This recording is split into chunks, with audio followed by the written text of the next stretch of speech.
Hello, my friends, and welcome back. Thank you for being with me again today. I chose this article for this video because I was very surprised of the terms allegedly former president of Russia, Dmitry Medvedev, used in an interview to talk about the Russia's enemies.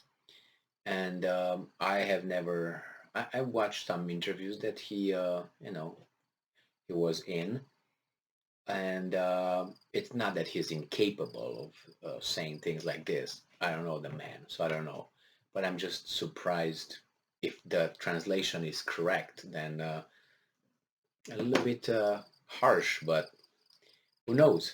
People might be pushed to an extreme, and then they say things. So this article comes from the Insider by John Haltiwanger. Haltiwanger, okay. June 7th, 2022, and this is the title. Russia's former president, a Putin ally, says he'll do anything to make Moscow's enemies disappear. Well, like what? Like abracadabra disappear? This disappear? That disappear? Whatever disappear? We'll find out maybe. Maybe he gives more details.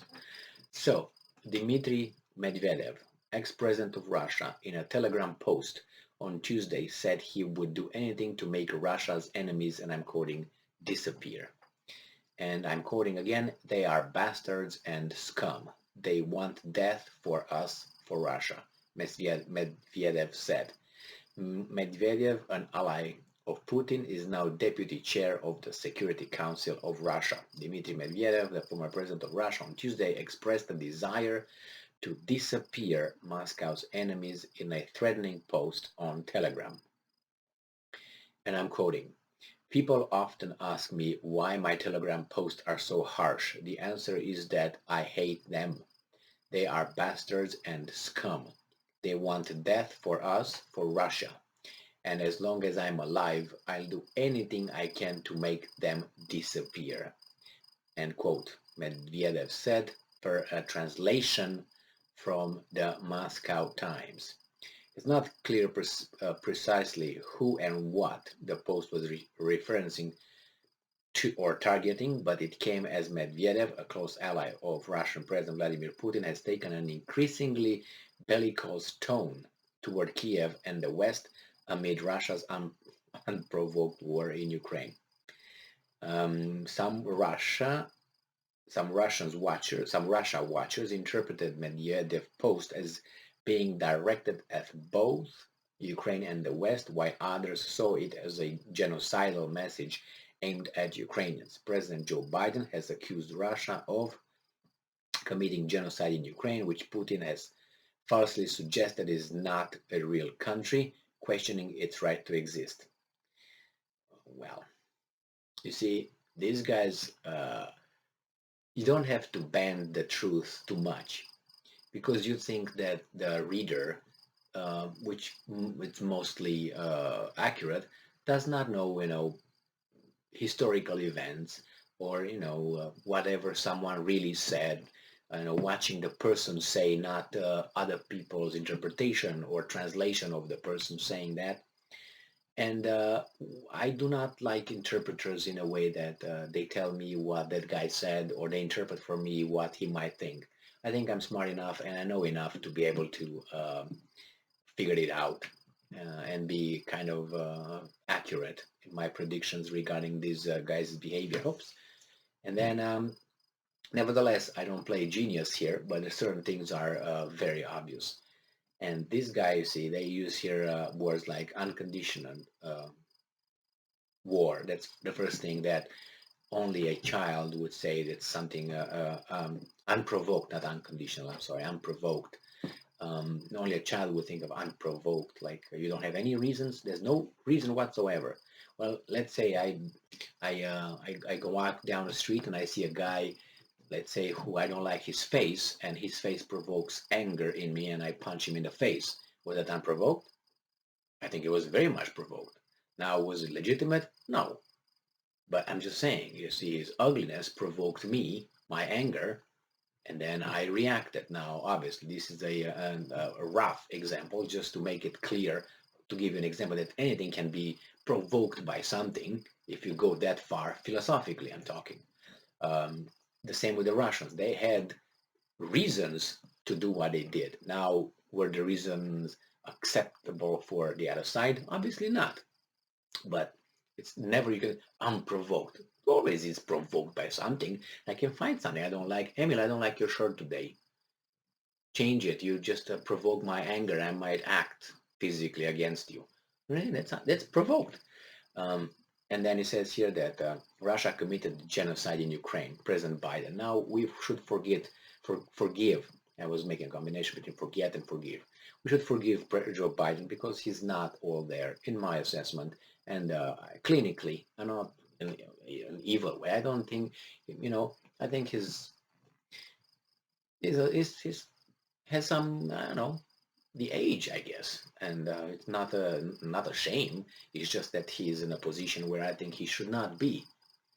He's the leader of the most important, the biggest, the strongest country on this planet, and where you need energy like 24/7. You can't just be you can't be like that.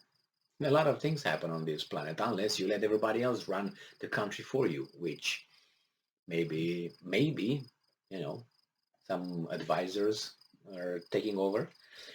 Not Kamala Harris. She's in her case, it's not the age.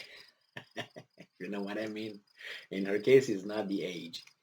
So, genocide. We don't have to go to the definition of genocide and see that this is not genocide, but whatever. And then what can you do with these guys? So now you know that maybe you know that Medvedev was considered the most Western-oriented person in the Russian administration, if you want to call that. So he was always pro-West, and for him to say such a thing, well, maybe he's seeing things like that. Maybe he says, "Okay, we had." I'm just saying. It's not me saying that. I'm just interpreting maybe how he might see all this.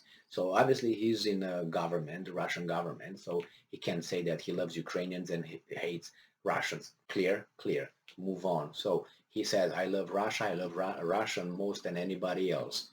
Then I love this, but I love because I'm Russian." And I love my culture, I love my people, I have a bond with them, I have, genetic connection and so on. Okay, put it aside. And then what next? Then for whatever reasons, based on your perception of reality, his perception, right? Russia is cornered by NATO. NATO moves forward towards Russia. Now that's an existential threat because if you move forward, you can place rockets, which they did, NATO did. In Romania and Poland, they said it's defensive against Iran. Come on, we're not kids here. Forget about that, especially Poland. Look where Poland is and where Iran is. If the Iranians go like this, when you shoot the ball, when you play football or soccer, you bend the ball and you go like that, maybe like that, but really, nevertheless. And they can do that probably with the rockets, right?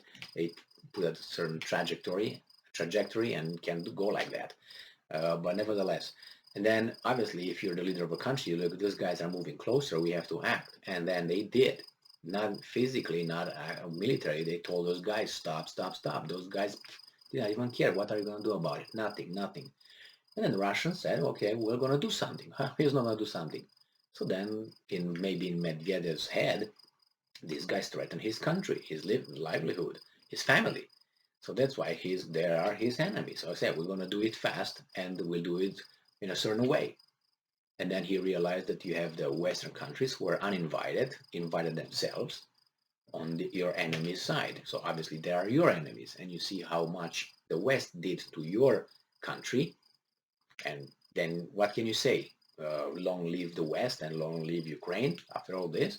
I think hatred might build, not by certainly build. If you're not, if it doesn't build, then I don't think you're kind of normal to see your own people die. Yeah, own people die, and dragging on, and you see those guys over there, helping your enemy with all those things and pushing all kind of exaggerated portrayals of your character, you know, and your friend's character and your country's character. So yeah, I can see that he can use this kind of words.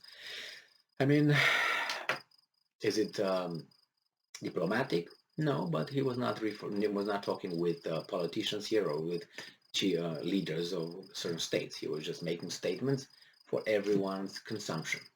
Could have been more eloquent. I don't think that's the time for him to be like that anymore. It's time when you should be, and it's time when you shouldn't be. I think he reached that point. I'm not defending him, but I'm pretty sure that other people kept their cool and they did not say other things like the Westerners said about them. Not that they couldn't. Without evidence, they could have called names, this Biden, Olaf, and others. It's a lot of material to pick out of. Boris Johnson, Olaf Scholz, Macron, Biden, Kamala Harris. So, but they didn't. They never said anything. Never. They never called a name anybody. But those guys called these guys names. They did. I mean, to make a program, a video with that, I can make one. It's gonna last more than 10 minutes if I just mention all the, the terms those guys used for the other guys. But nevertheless, they show something. Thank you very much for being with me again today. Stay strong, stay smart, look for the truth, and be just.